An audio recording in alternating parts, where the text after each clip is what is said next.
Okay, so I feel like this is definitely one of my favorite. It has to be okay. I would say my favorite, but I know there are other favorites.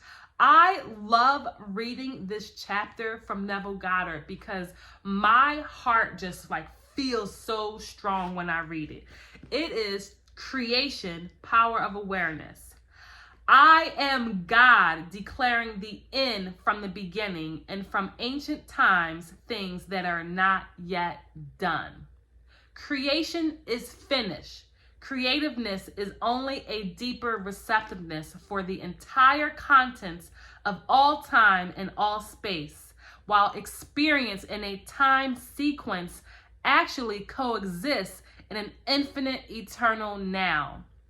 In other words, all that you have ever been or ever will be, in fact, all that mankind ever was or ever will be, exists now. That is what is meant by creation. And the statement that creation is finished means nothing is to ever be created, it is only to be manifested. Nothing is ever to be created.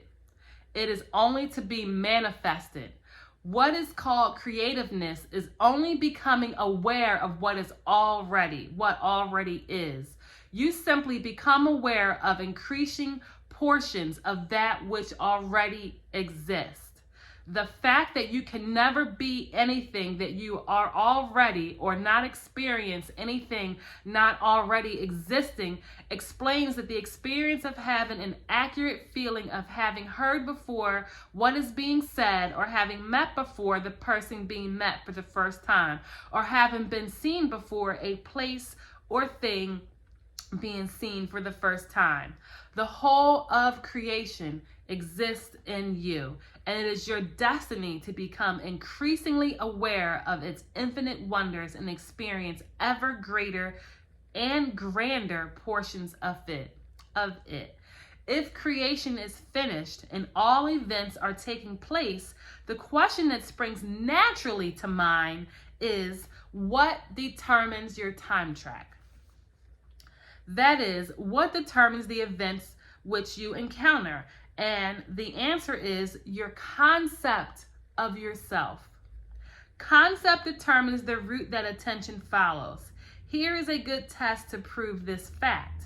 Assume the feeling of your wish fulfilled and observe the role that your attention follows. You will observe that as long as you remain faithful to your assumptions, so long will your attention be confronted with image clearly relating to that assumption. So for me, that's a very good point, and it's like literally the reason why something can be right in front of your face, or an opportunity can literally be there, but you don't see the opportunity because it's not in your awareness. Your concept determines where your attention goes. So if you have a conception of yourself that you are a failure, or that maybe your relationships are hard, then there could be people that are literally perfect for you right in front of your face. But because you believe that relationships are hard and women are cheaters or men are cheaters, you won't see all the people that want a faithful monogamous relationship. It is our concept of ourselves that expands our awareness, expands our consciousness. What we assume to be true is true. That's how powerful we are. The subconscious mind will prove to you whatever you tell it. So if you tell yourself that you can't make money, if you tell yourself that you can't get into a good school, if you tell yourself that you can't travel, whatever you're telling yourself, if it's not in line with what you want and where you want to be, stop telling it, stop saying it.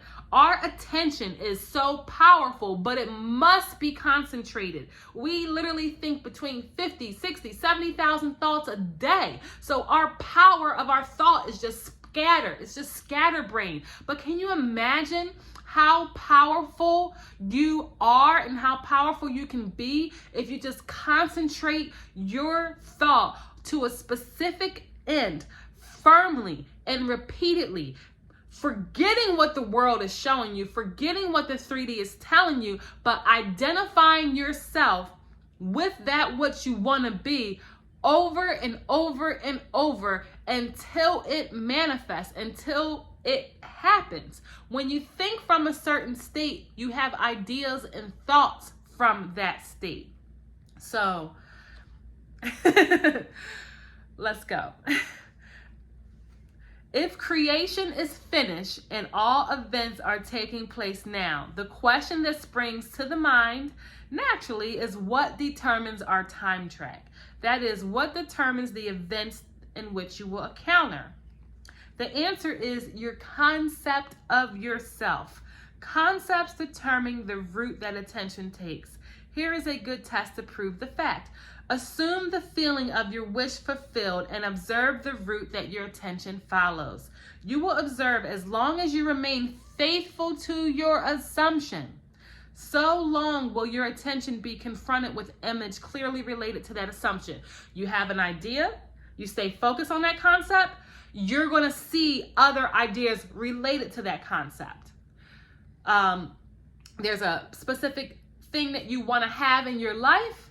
You decide that you already have it. You use whatever resources and tools you can and take whatever action you can that get you there. More and more and more things continue to show up. For example, assume that you have a wonderful business. You will notice how in your imagination your attention is focused on incident after incident relating to that assumption. Friends congratulate you and tell you how lucky you are.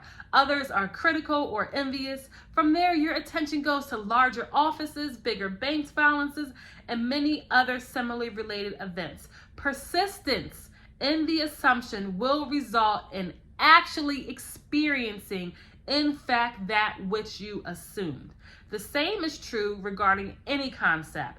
If your concept of yourself is that you are a failure, then you would encounter in your imagination a whole series of events in conformance to that concept. Thus, it is clearly seen how you, by your concept of yourself, determine your present. That is the particular portion of creation which you now experience, and your future, that is the particular portion of the creation which you will experience. So I'm Corinne. Hope that helps. This is Neville Goddard's Power of Awareness. Please be sure to leave me a comment. Let me know how you're doing. And if you need any help with your manifestations, I'd love to hear from you. And don't forget to hit the like button.